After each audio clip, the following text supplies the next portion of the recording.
Begin Self-Publishing, episode 145. What is success with making Tsang?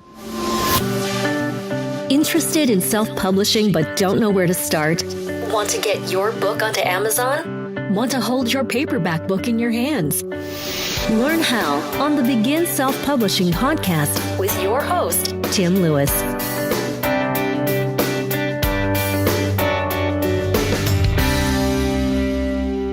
In this interview, I took a go to Mei King about how she's getting along with her book writing project.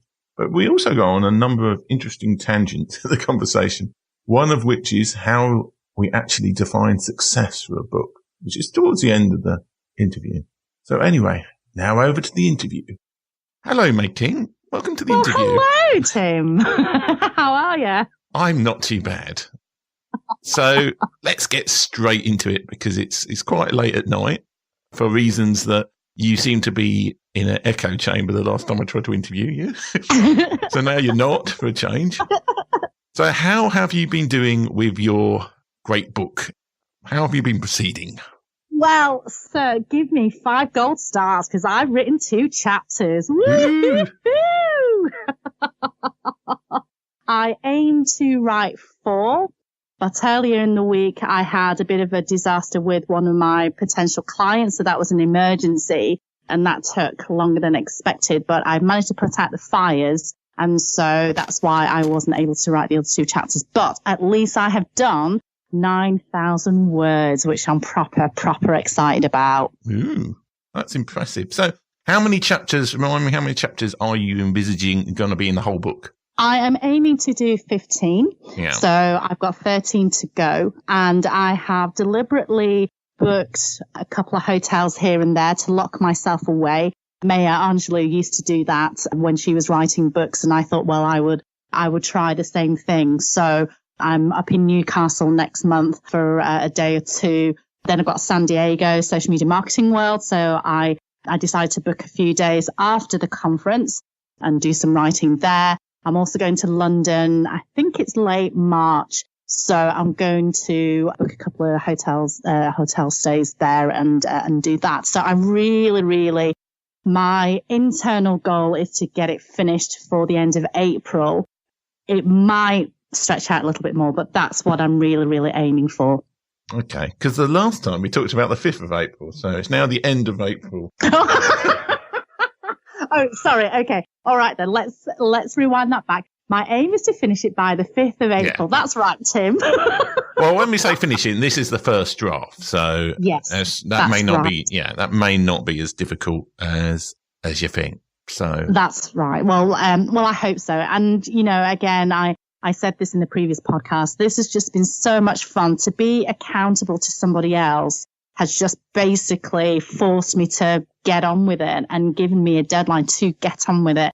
And I have absolutely thoroughly enjoyed the process to reminisce and to reflect on what has happened and so on. It's been absolutely cathartic and beautiful and has enabled me to relive some of my successful moments and some of the learning lessons as well. So thank you once again, Tim. Yeah. But I mean, that's your internal process with a book. But I mean, it's worth, I think, describing to people. I mean, your book's, a large chunk of it is kind of autobiographical in a way, isn't it? Yes. So, it is autobiographical. And I had hoped that, with a lot of business books out there, you tend to hear from entrepreneurs who are serial entrepreneurs. They write the books, after they've been successful and so on. And I just thought, I think there is possibly a calling for a book from an author who has not quite made it yet, whatever made it means, but at least they have started.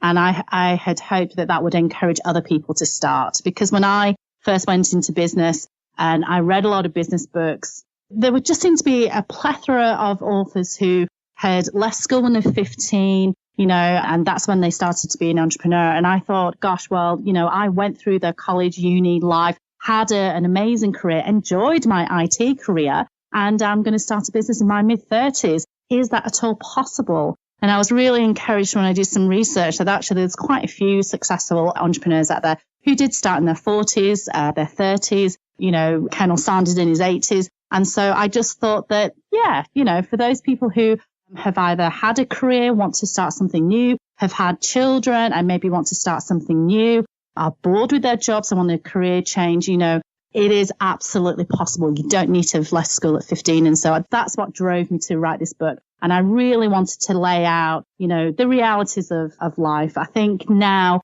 it's rock and roll to be an entrepreneur. Just like in the 90s, comedy was the new rock and roll. Being an entrepreneur is the new rock and roll now. And so, unfortunately, you get lots of people posing pictures beside Lamborghinis and Ferraris and pretending they've got loads of money, or they're sleeping in a bed of dollar bills and that kind of stuff, when in reality, they don't have all of that. And so, I want to lay out my successes. Of course I do, but I also want to lay out my mistakes so that hopefully people would learn from my mistakes and avoid them, which is my title of my book is From Making Mistakes to Making It Happen.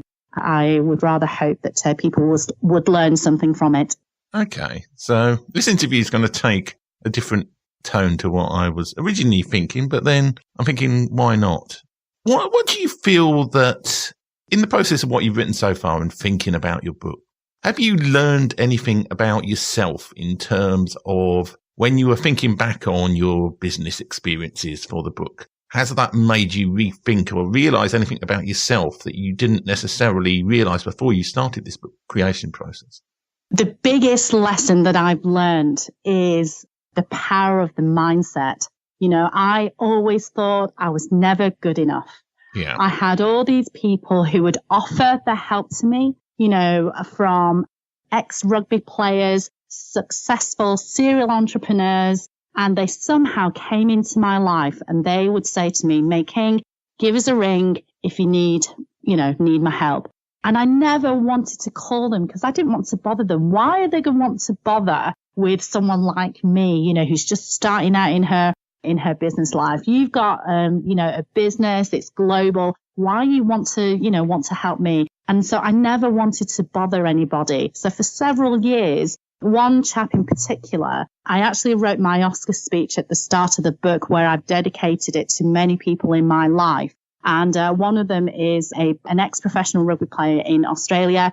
He rebranded himself as a business coach. He is now a master franchise that is running throughout Australia and New Zealand.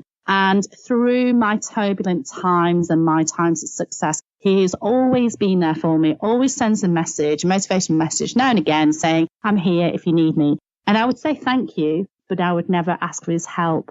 This year, I changed all of that and I decided to ask for help. So for those people who lent their help, I thought, you know what? I'm going to ask. And what's the worst that can happen? So that's what I realized, that all the years that I've been in business, so many people came into my life saying, give me a shout if you need any help. And I just didn't think I was good enough. And, if they didn't want to help you, they wouldn't have asked you, right? So that's definitely something I learned about myself. Yeah, but they say, and it's kind of true for a lot of people, in that a lot of people like helping people. If somebody continuously asks for help every 5 seconds, then that's one thing. But if it's like somebody asks you for help, most people are happy to help people and they get pleasure from helping people. But so many of us have this mindset of like, oh, well, we can't ask for help, or we can't communicate with people. And I'm now of the time where I think communication is so important in general with people. And it's one of those things that, like, if I knew when I was 20 what I know now about communication and networking and the rest of it, it would have made just such a massive difference to my life.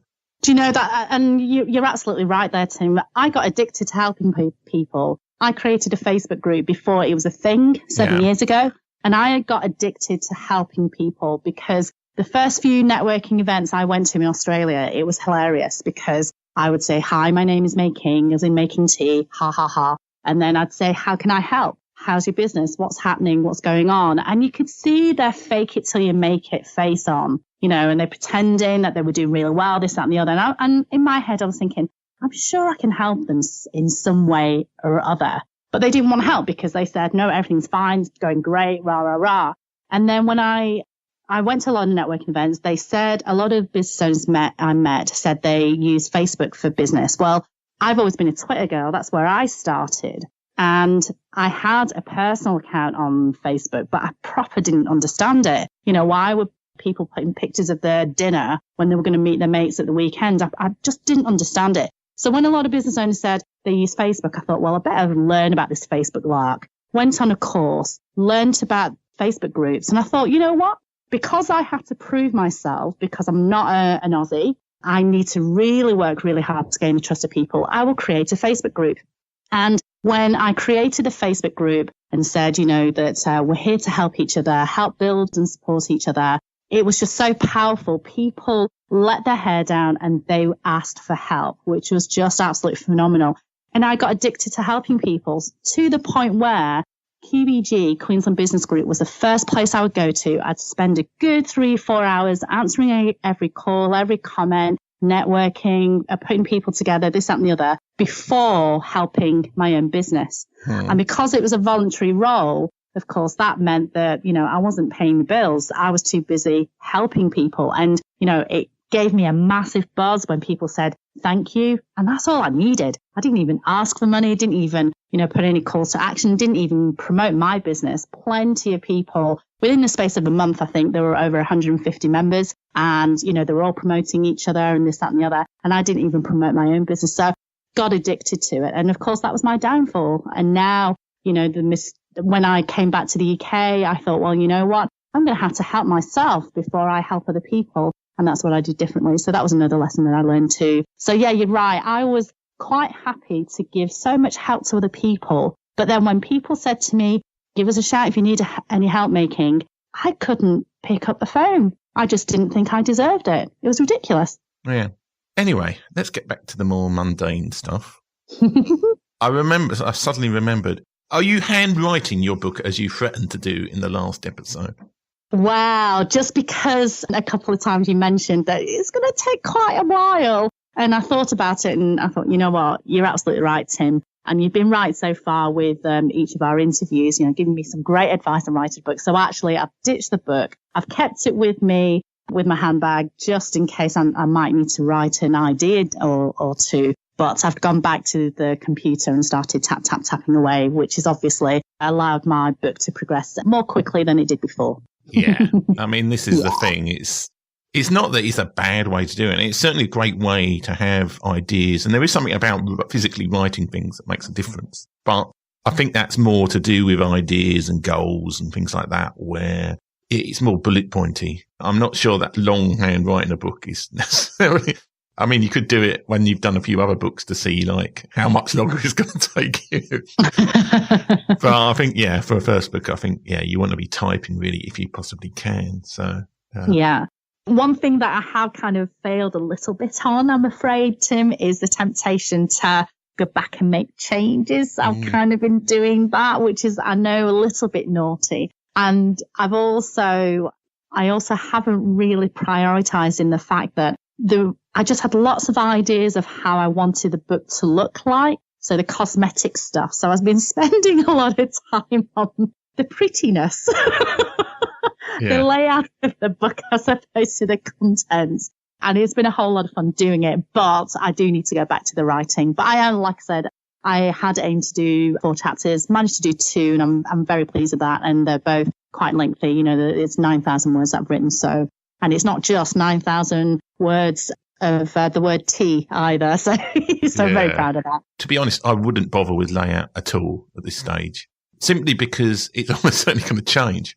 I mean, the way that like EPUBs, the electronic books, which is where most authors make their money from, they're almost like reflowable sort of web page, like in terms of their design. So if you're worrying about the layout for them, then that doesn't make sense. Yeah. And for the printed book, a lot of that makes way more sense to do when you finished it, because there's a lot of constraints to do with the size of the book and everything that means that it's easier to worry about the layout right at the end. So if it makes you feel better from a psychological point of view, then yeah, by all means worry about the layout. But it's almost certainly going to be thrown out the window and changed at the end.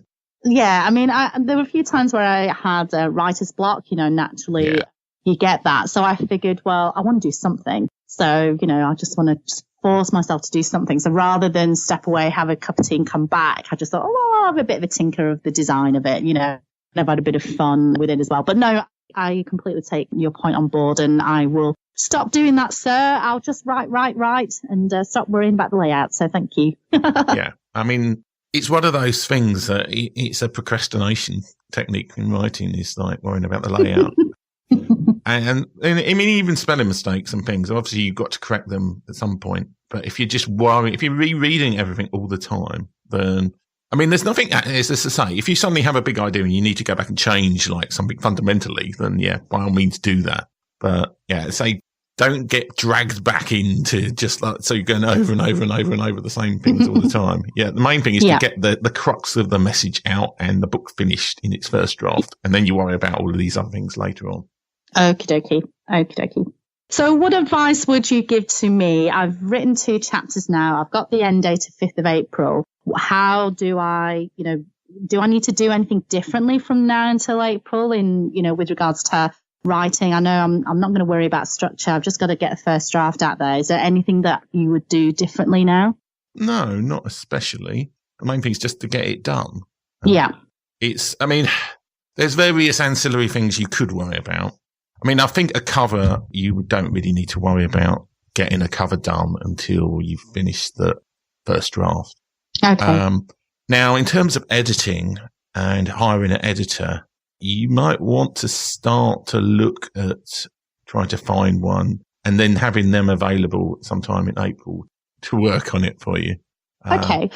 Now, can you explain to me the different types of editors? Because I'm sure, your readers might be at that stage where they're nearing the end of writing their book. So this is the next stage that they will want to look at. So there's different types of editors, isn't there? Yeah. I mean, there's actually, if you want to blog to a former guest on the show, somebody called Louise Harnbury, and she writes a whole massive blog about editing. So from a kind of like going to it further from an editor's point of view, she's probably a good place to go. And she's going to be at Tomicon, actually. You can talk to her there. Oh, great.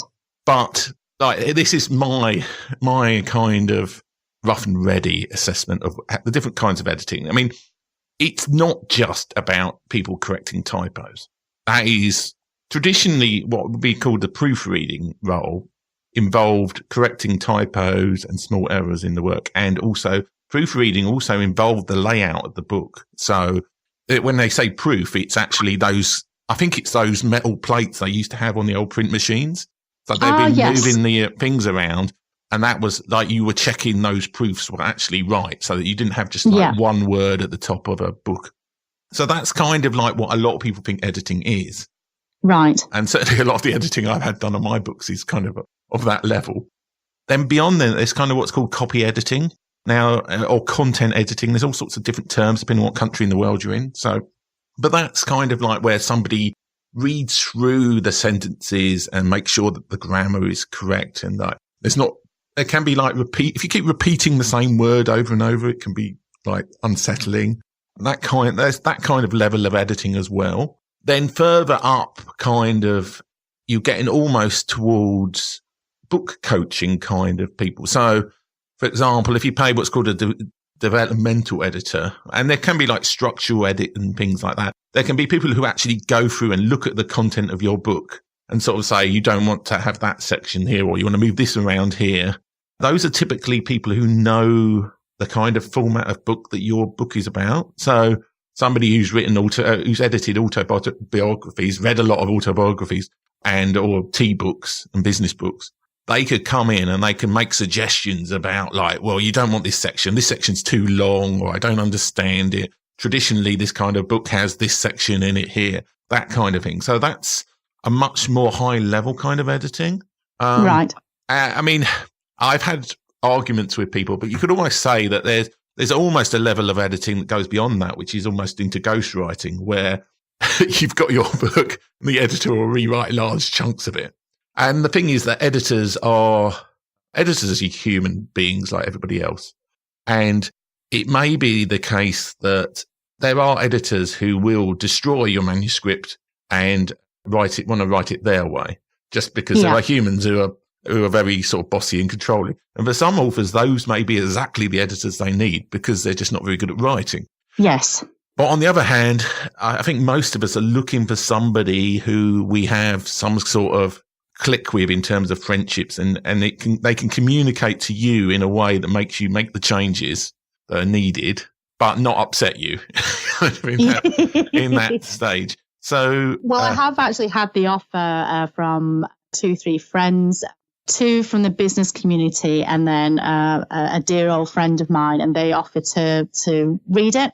So I think my friend's in the teaching profession, so she'll probably, capture the sort of proofreading bits and pieces. And I don't know the experience of the other 2 from the business community, but it was very kind of them, and I've graciously said yes. It was lovely of them to offer that. But of course, on top of that, then I'll need another editor, won't I? Yeah, probably. I mean, you almost certainly need some sort of proofreader / content editor.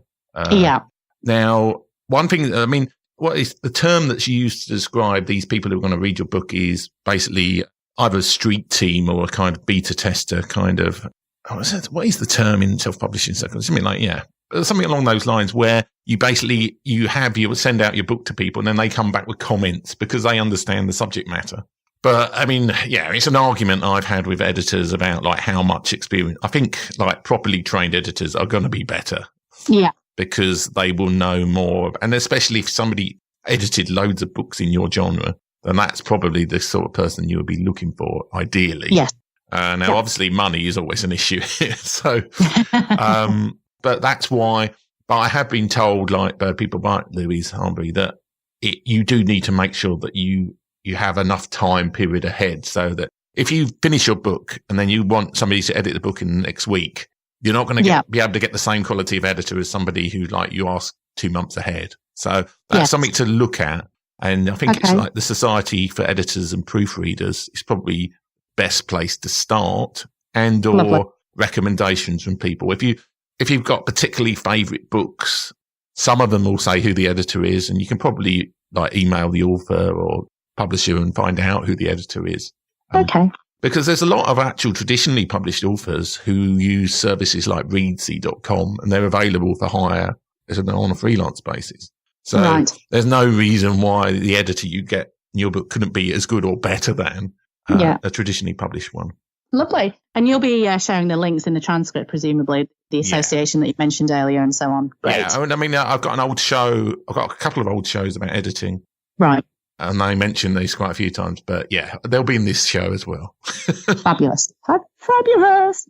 Okay. So have you got any other questions about the book writing process? So it's really funny because I think in the last interview, I had a bit of a mental block. I was thinking, who's going to read this? And I kind of tweeted out there, and then I actually had lots of lovely messages from a few people who said, I want to pre-order the book. So I've got 2 questions. The pre-ordering, at what stage would I be thinking about doing that? So you mentioned about the editor, depending on the quality of editor, I may be looking at that right now, 2 months ahead, if I aim to finish in April. What stage do I look at what did I just say? Pre-order. The pre-order, yes.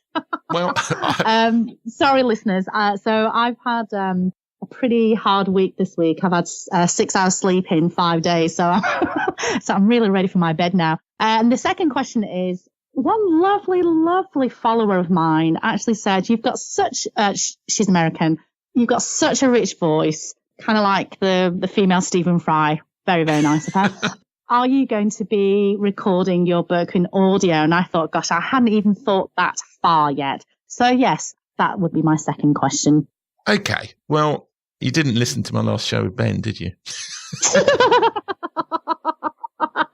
I told you I've had 6 hours sleep this week. And you're sitting there and you're in this corner of your room, you see this massive bright orange elephant sitting there, and you're like, does it really exist? I'd say, come to mummy, come to sleep with me now. Well, anyway, to recapitulate, I always forget that recap is supposed to mean recapitulate. A pre-order on Amazon is that you do the book exactly the same as you would if you were publishing it then, except there's an option at the end where you say, click a thing and say it's going to be available in 90 days. Right. And that's for the ebook. It's possible to do the paperback book on pre-order, but I wouldn't touch that with a barge pole because it's quite complicated. Okay.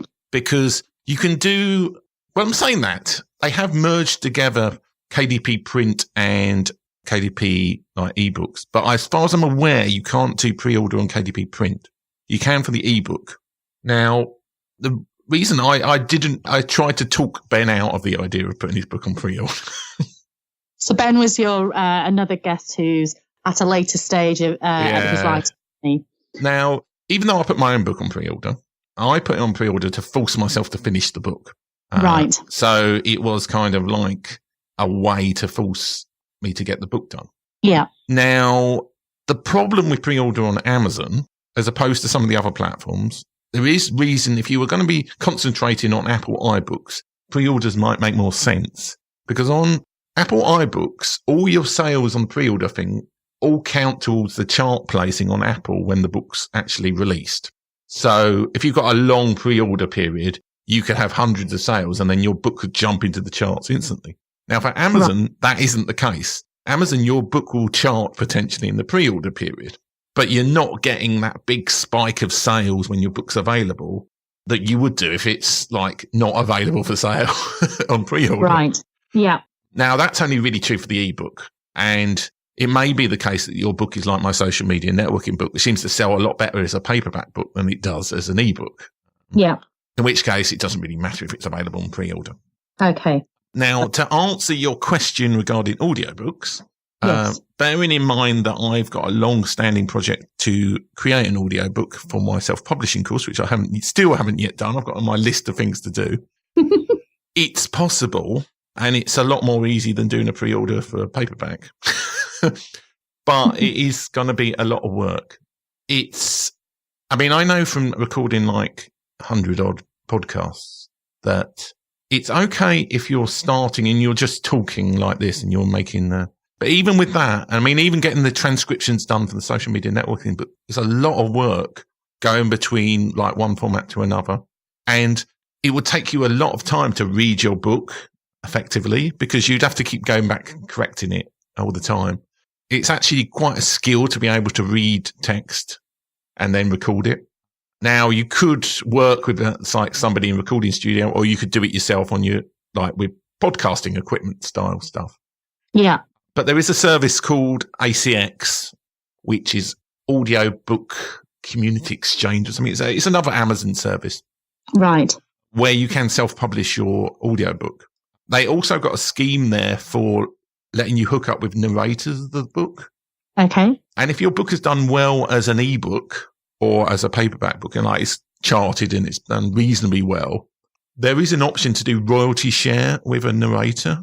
So this is somebody who's going to read the book for you, somebody who's actually skilled as a voice reader.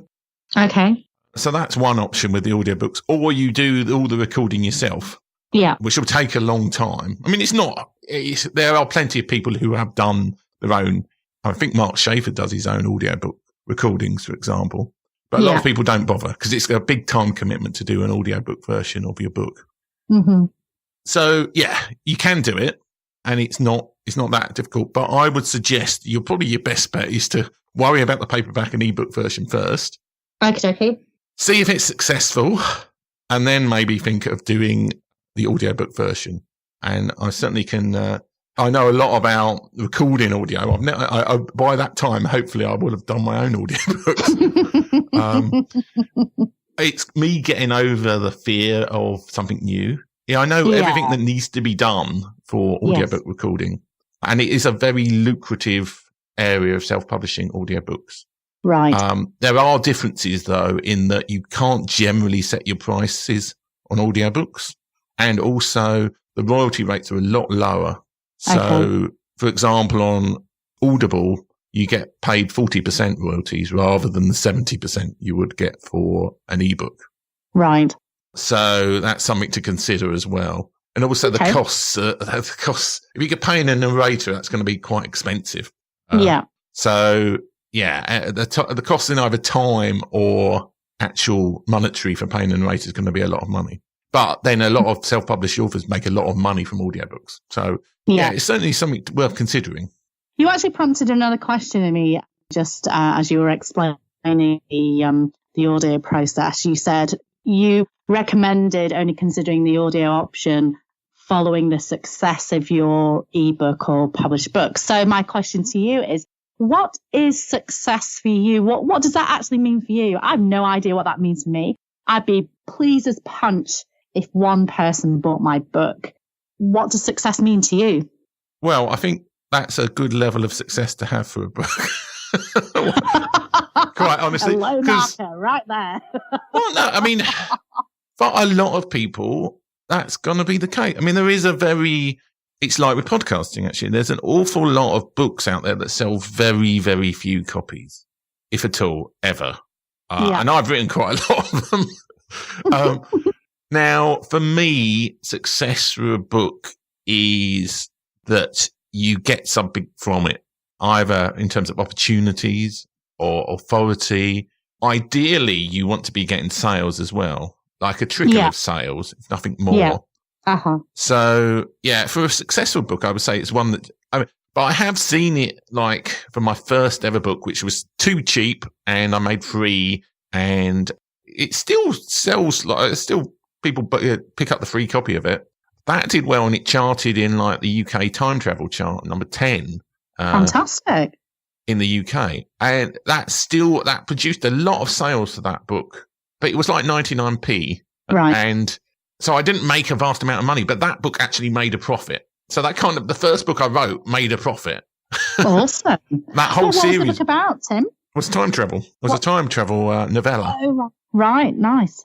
I'm actually going to reissue and redo those as a paperback book, all three of them together. This is one of the first thing I'm going to do on my list of things that I've had outstanding to do forever. But I've never really had that level of success since. And because, I mean, this is what I say to people. The ideal is that Amazon and these book marketplaces, which are kind of forced to have to sell into, really, because of tax rules and the rest of it. They've changed slightly recently, but it's actually selling stuff on your own website and selling direct can work for some people. And it's more likely to work with a business book than it is for like fiction. Yeah. But if you get success on a platform like Amazon, so let's say you release your book and it gets into one of the autobiographical charts, like a really big one. Yeah. People will see your book with, say, I don't know, Anton Deck's latest autobiographical book. Like they're number one and you're number 6. That'd be lovely. Well, it's that exposure. And that is gonna thrust your book into almost like a huge marketplace. Yeah. And that would be the real hyper success level, because that would just be so. Now, you almost certainly wouldn't get into like the UK autobiographical chart. I mean, I don't know what the categories are in the UK for autobiographies, but you might get into like a business chart, which will get less sales.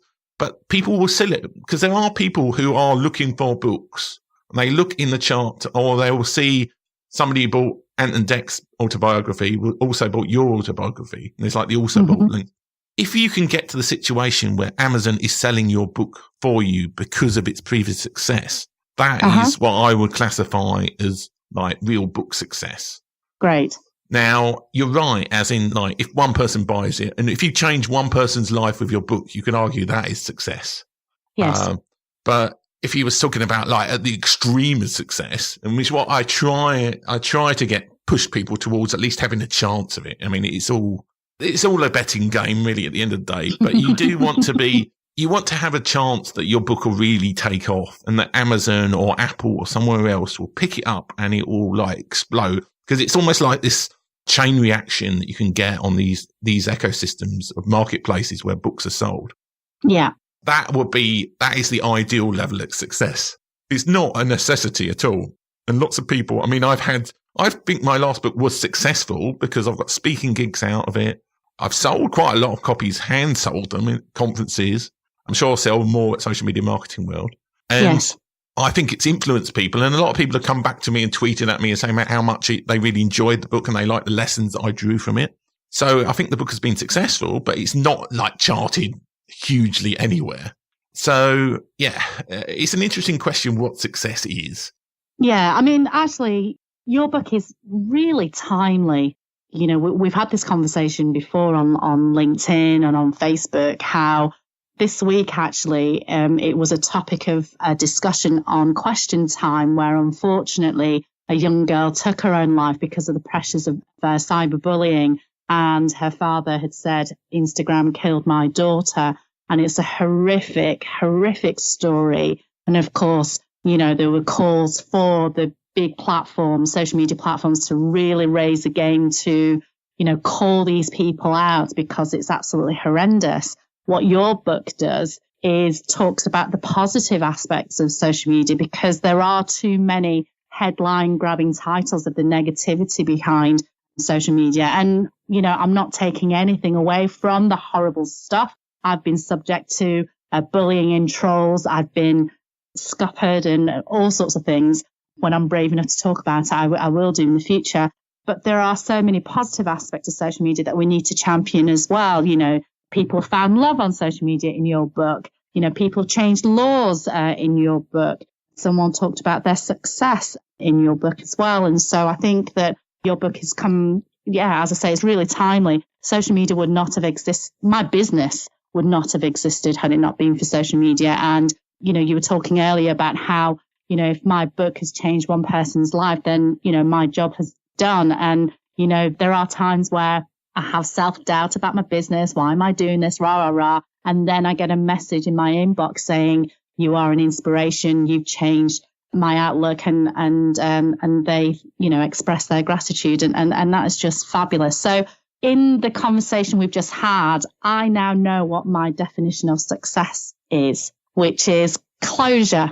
When I finish the book, it will be the end of that particular chapter, and I will be able to look forward to the next chapter and my next book. And my next book, I already know what I'm going to write. It's going to be a tea book. It's going to be a book of tea recipes. And I'm really looking forward to going into that, because I've been away from the tea industry for a while, and I'm absolutely dying to get back into it. Okay. So sounds like you're kind of on a winner, whatever happens then. Really. Yeah, that's right. Yeah.